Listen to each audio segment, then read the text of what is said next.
She declared. "I've been sleeping with your brother during our anniversary dinner." I said, "Which one?" When she realized I don't have a brother and the man she'd been seeing was a private investigator, the entrapment tasted bitter.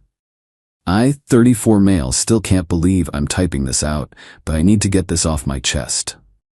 What happened last week at our anniversary dinner was the culmination of months of suspicion, planning, and honestly, the most surreal moment of my life. My wife Natalie, 31, and I have been married for 6 years. We met at a friend's housewarming party 8 years ago.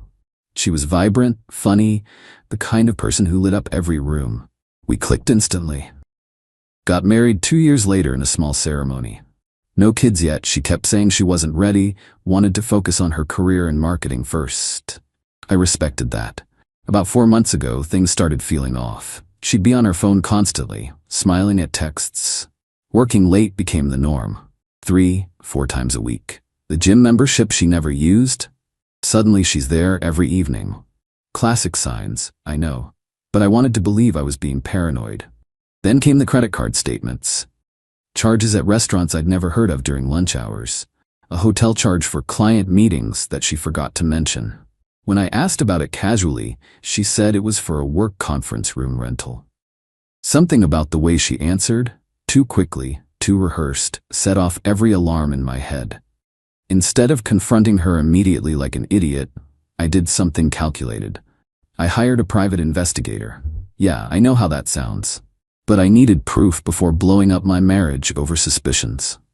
The PI's name was Derek, 48, former cop, came highly recommended from a buddy who went through something similar. Derek's initial report after 2 weeks confirmed my worst fears. Natalie was definitely seeing someone. Regular meetings at a downtown apartment building, intimate lunches, the whole 9 yards. But here's where my brain went into overdrive mode. Instead of just gathering evidence for a divorce, I asked Derek to do something unconventional. "Can you get close to her? Like become the person she's cheating with?" Derek looked at me like I'd lost it. But I explained. She'd never met any of my family. We'd been estranged from my parents since before I met her, long story involving their gambling addiction and stealing my college fund. I'd mentioned having siblings in passing early in our relationship, but she never pushed for details, probably assumed we weren't close. Derek was hesitant, but agreed for triple his usual rate. The plan was simple. He'd accidentally bump into her at her gym, strike up conversations, gradually become interesting to her. If she was already cheating, chances were she'd be open to another option. Sounds crazy typing it out, but I was beyond caring about normal at that point. It worked better than expected. Within 3 weeks, Derek, going by Michael, had her hooked. He played the part perfectly. Successful consultant, traveled for work, mysteriously charming. The texts between them escalated quickly, from friendly to flirty to explicit. She started lying about her whereabouts to meet him. Here's the kicker. She was still seeing the original guy too. Let's call him Brett. Some hotshot realtor she met at a networking event. She was juggling both of them while coming home to me, playing the devoted wife. The level of deception was honestly impressive in the most horrible way. Derek documented everything. Screenshots, photos of them together, nothing inappropriate, just enough to prove the emotional affair, timestamps of their meetings. I had a binder of evidence that would make any divorce lawyer weep with joy. Which brings us to our anniversary dinner last Thursday. She'd been extra sweet that week, probably overcompensating for the guilt. Made reservations at an expensive steakhouse, bought a new dress, the whole production. Throughout dinner, she kept checking her phone. Derek was texting her on schedule, keeping her distracted and anxious. Then, over dessert, she put her phone down and looked at me with this expression I'll never forget. Part guilt, part defiance, part relief. "I need to tell you something," she started. Her hands were shaking slightly. "I've been seeing someone else. I'm sorry, but I've fallen in love with your brother." I set down my wine glass very carefully. "Which one?" The confusion on her face was almost comical. "What do you mean, which one?" "Michael. Your brother Michael." "Natalie," I said, pulling out my phone. "I don't have a brother." The color drained from her face. "What?" "But he said he knew things about you, your family." I pulled up Derek's real LinkedIn profile and slid the phone across the table. Meet Derek Harrison, private investigator. You've been dating him for the past 3 weeks. He knows things about me because I hired him after I found out about Brett. The silence was deafening. Other diners were starting to notice something was happening at our table. She grabbed her phone, frantically scrolling through her texts with Michael, probably replaying every conversation in her head. You set me up? Her voice was barely a whisper. No, Natalie. You set yourself up the moment you decided to cheat. I just documented it. By the way, Brett's wife got a copy of everything this afternoon. Seemed only fair she should know. She stood up abruptly, knocking over her wine glass. Red wine spread across the white tablecloth like blood. You're insane. This is entrapment. I'll sue you. For what? Hiring a PI? Gathering evidence of your affair? Affairs, plural? I stayed seated, weirdly calm. Derek never pursued you. Every text shows you initiating, you escalating, you lying to meet him. It's all documented. She grabbed her purse and stormed out. I paid the check, left a massive tip for the mess, and went home to an empty house. She'd cleared out her immediate essentials while I was still at the restaurant. Found out later she went straight to her sister's place. That was 6 days ago. The divorce papers were served yesterday, but that's not where this ends. Not even close. Update 1. Wasn't planning to update this soon, but the entitlement has reached astronomical levels. After Natalie got served, she went complete radio silence for exactly 3 days. Then the bombardment started. Not texts or calls to me. She knew I'd blocked her on everything. No, she got creative. First, she showed up at my work. Just walked into the engineering firm like she belonged there, straight to my desk during lunch. My coworker Jordan gave me a heads up, so I was prepared. We need to talk, she announced, loud enough for half the office to hear. All communication goes through lawyers, I said, not looking up from my computer. You humiliated me. You made me look like a fool. You did that yourself. Please leave before I call security. I want half of everything. The house, your 401k, alimony. I sacrificed my career for this marriage. I actually left. You make $85K a year. What sacrifice? I could have made more if I wasn't being a supportive wife. Supportive wives don't usually have 2 boyfriends on the side. Security's on their way. She tried another angle. Michael, Derek, whatever his name is, he assaulted me. I'll press charges.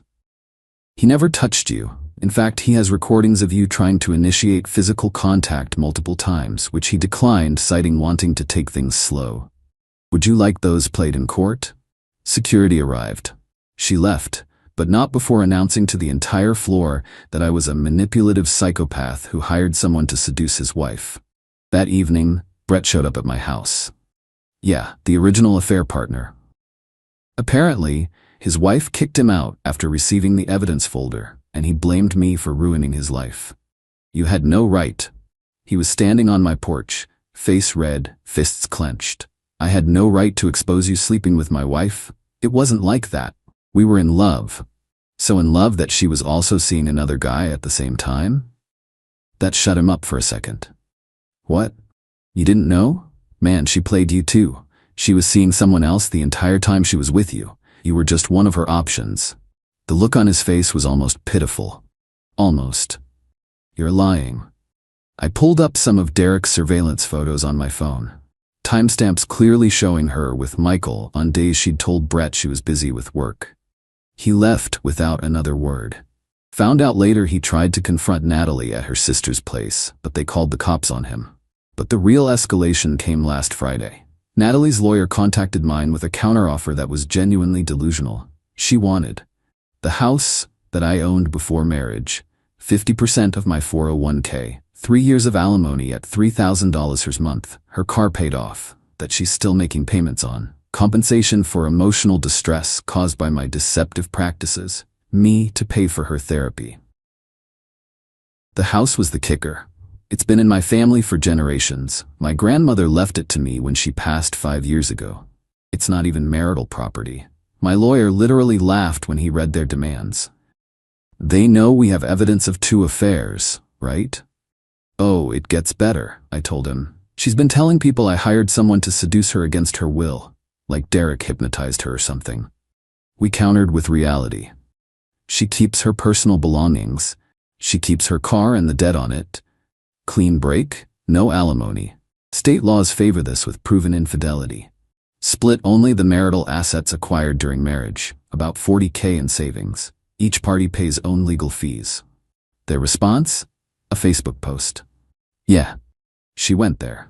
After 6 years of marriage, I discovered my husband is not the man I thought he was. Instead of communicating like adults, he chose to manipulate and deceive me in the most calculated way possible. He hired someone to pretend to be his brother and seduce me, taking advantage of my trusting nature. This is abuse. This is gaslighting. I'm sharing this because I want other women to know the signs of a narcissistic partner. 67 comments in an hour. Her friends and family rallying around her, calling me a monster. Some threatening to handle me. Screenshots were sent to my lawyer immediately. But here's what Natalie didn't count on. Derek keeping receipts. Not just of their conversations, but of everything. Including a voice recording from their second date, where she explicitly said, "I'm married, but my husband is clueless. He thinks I'm at book club right now. I haven't been to book club in months." Update 2. The entitlement spiral continued in ways I couldn't have predicted. After the Facebook drama died down, my lawyer sent a cease and desist about the defamatory posts. Natalie tried a new strategy. She went after Derek. She actually filed a formal complaint with the state's private investigator licensing board, claiming Derek engaged in unethical practices and emotional manipulation. She wanted his license revoked. The complaint was so unhinged that Derek's attorney said it actually helped our case. It showed a pattern of refusing to take responsibility and lashing out at everyone except herself. The licensing board dismissed the complaint after Derek provided our written contract for investigative services. Documentation showing all interactions were initiated by her.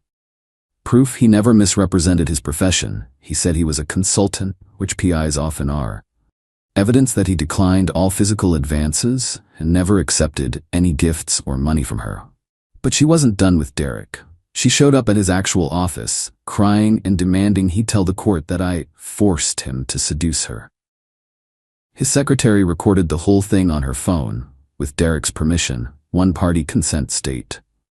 "Please just tell them the truth," she sobbed. "I am telling the truth. You pursued a relationship with someone you thought was your husband's brother. That's the truth. You manipulated me.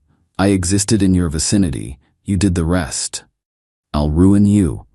I'll make sure everyone knows what kind of man you are. A licensed professional who did his job, please leave before I call the police." Meanwhile, the divorce negotiations hit a wall.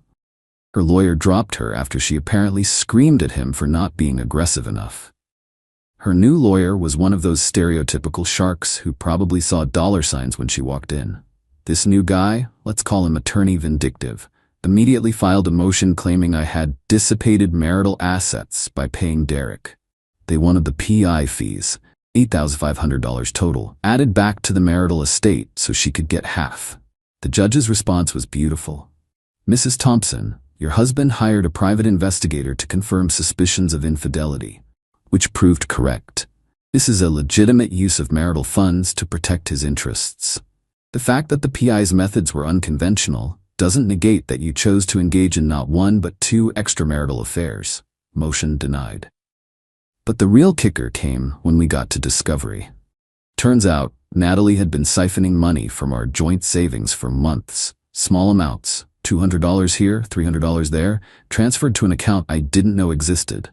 Total damage, about $8,000. When confronted, her excuse was mind-blowing. "I was saving for our future. I wanted to surprise you with a vacation for our anniversary." "You were saving for our anniversary while actively cheating on me?" Her lawyer actually looked embarrassed.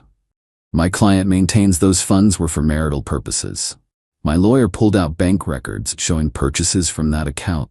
Hotel rooms with Brett, expensive dinners, timestamps matching when she was supposedly working late, and, this is my favorite, a $500 dating app premium subscription. Yeah.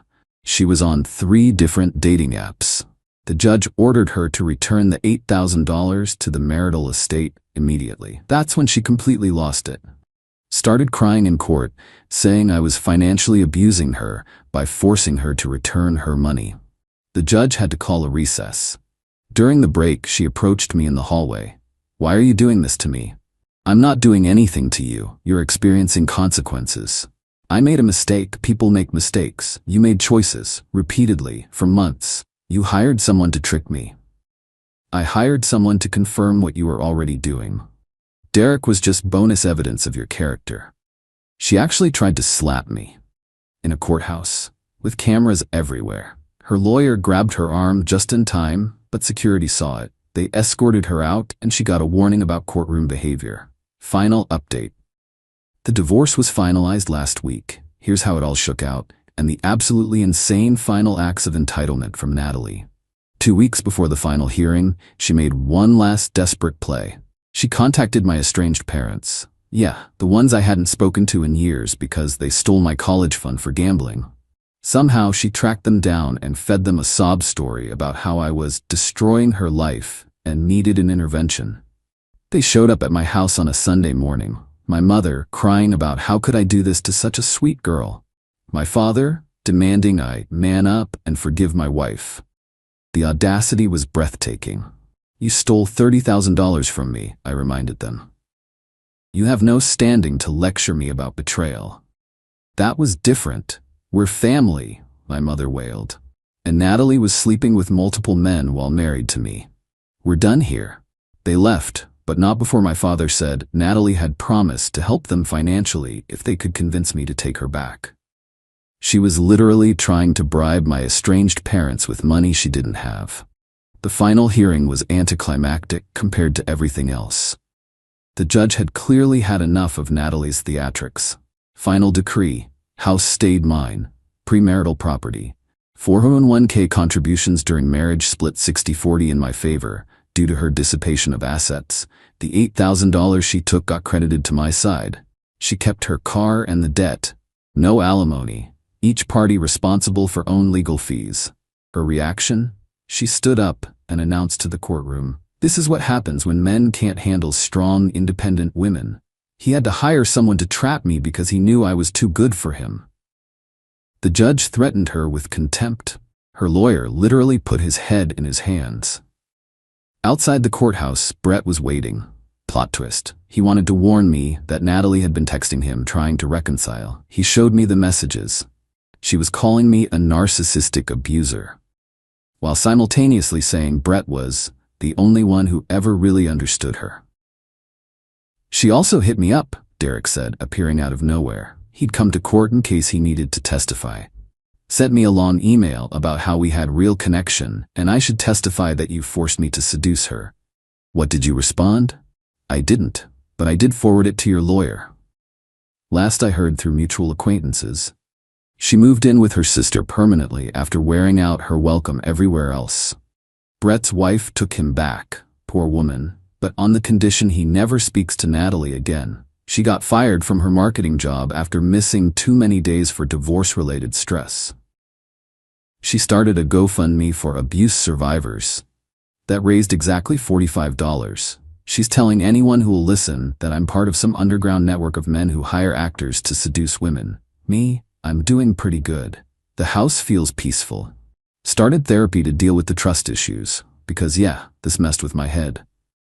Derek and I actually became friends. Turns out he's a solid dude who gives great relationship advice. His main tip? Next time, just hire me to investigate, not infiltrate. The most satisfying part? A month after the divorce, Natalie sent me a long email from a new address since I'd blocked the old one, saying she forgave me for the trauma I put her through and would consider reconciliation if I apologized publicly on social media, paid for her therapy, bought her a new car, let her move back into the house, went to couples counseling with her. I didn't respond, but I did forward it to a few mutual friends who were still on the fence about what really happened. The responses were unanimous. Holy shit, she's delusional. The last text she managed to get through, via a friend's phone, said, "You'll never find another woman like me." Thank God for that.